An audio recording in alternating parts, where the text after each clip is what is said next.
This is a wonderful, wonderful cast in this series. I just wanted to ask you about working with such a collection of formidable female talent in the likes of Kristen and Laura and Allison and Carol. There's some real legends on show here. It was truly pinch yourself every day, man. I mean, like when I signed on to the job, it was Kristen obviously was there, Ricky was involved, Laura Dern. They said to me during the negotiation, they're like, "You're the only actor who's not been nominated for an Oscar, who's not a comedy legend, who's not a global superstar, who's not a global supermodel." Like they were like, so I really felt like, humbled by it, I mean, genuinely, particularly when Carol Burnett came on board. Carol Burnett was, I mean, the character basically was going to even be an extra because she was in a coma, right? And then you get one of the greatest comedic powerhouses to exist in this business, right? And so the level of inspiration, the level of professionalism, the level of, I mean, we had absolutely not only no star diva behavior happen at all of these personalities were almost trying to like out professional each other. Like it was a boxing match of greatness at the highest order. It was so much fun. You've not won an Oscar yet. Not yet. I do say the same thing, but yes. But I adored the kind of production design in this. I just wondered how it was kind of stepping onto the kind of set, the kind of costumes, the look, the feel. I mean, the kind of sun-baked kind of that sort of like almost summer feeling to it, but also just the whole kind of period aspects. What was it like kind of stepping into this world as an actor? My sister-in-law, purely coincidentally, is the costume designer of this show, and so she, from the very beginning, I know her. I've worked with her many times, and she's so good.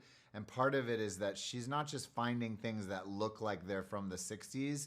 They were actually going and finding fabric, vintage fabric from the late 1960s, from Yves Saint Laurent, Chanel, and all these incredible houses.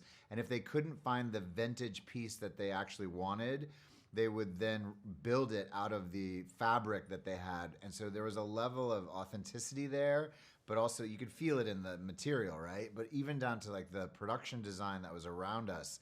I mean, Apple went completely all in on this. They allowed this level of extraordinary excellence to come to life. And we all fueled it or were fueled by it because the sets were so extraordinary. The costumes were so extraordinary. I mean, it was more so, look, I've made $100+ million movies in my career, and this was beyond that, like wildly beyond that. And part of it was that there was a commitment by the entire group of people to attempt to make something special. And to attempt to make something like you said that I mean they were like my sister-in-law and the production designer were taking like weeks in advance. They were taking the fabrics and they were holding them up against the wallpapers to see like how they would work together photographically, and they were designing every shot way in advance with this level of incredible commitment and depth. It was cool. Did you get your sister-in-law? Did you get her to give you and let you keep anything at all? Because there's some good costumes in this. I sure wish, man. I really do. No, they wouldn't let me, and she wouldn't let me particularly. I think part of it is like everyone so hopes the show gets a second season and we'll be using all the same pieces, right? But yeah, no, I was bummed about it too. I tried to. As an audience member, I just loved the idea. I just wanted to kind of step into this period. It got me thinking, if you could kind of live anywhere at any kind of point in history, where would you kind of choose to go back You and know, spend some time? I definitely have an affinity for the late 1960s. I mean, the music, like, but it wouldn't be Palm Beach, Florida. It would be, some sort of rock and roll, the Rolling Stones type side of it. But if it was another period of time, I mean, obviously, I so love the movies of the '70s. That would be a great period. But I'm also, I'm very intrigued by the world of what it would be like crossing this country in the late mid 1800s. Man, I think it would have been so to come see California like before it was built up. Like, I don't know. That's a very cool question, and I have so many. If I had time machines, I would be flying all over. Oh, that's the best good thing about being an actor. You get to go to all those places via Yeah, I mean, look, characters. some of it. Look, that's to the Yellowstone of it all, right? That's one thing I love about the show is the idea that Taylor, when you walk through his mind and he's telling you, when you walk through the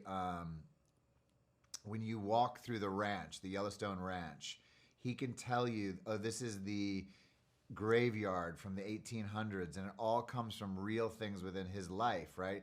That whole story is like 7 generations, right? And so he sees the world, he sees his storytelling, and so for him, I mean, the idea that it doesn't take place now, it takes place over, honestly, hundreds of years, and I think it's a very cool way to think about a piece of entertainment like that. Ladies and gentlemen, you're watching Hey You Guys! Hey, you guys! Hey, you guys! Hey, that's what they all say. Hey, you guys! Hey, you guys!